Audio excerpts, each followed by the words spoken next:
Okay? Naku, ang haba. Section 5 explains how Magna Carta applies to Filipino seafarers working on domestic ships. Okay.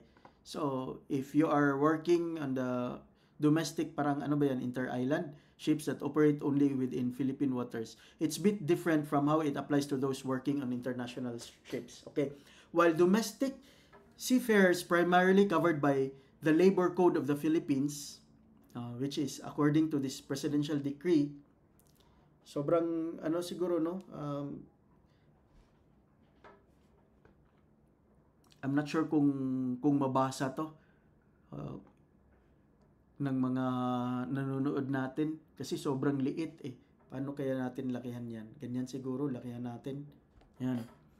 While domestic seafarers are covered by this, some parts of the Magna Carta apply to them. This means they still get certain rights and protection under RA 1221, even if other laws are their main source of protection. Okay? Specifically, those domestic seafarers have the rights and protections laid out in the following chapters.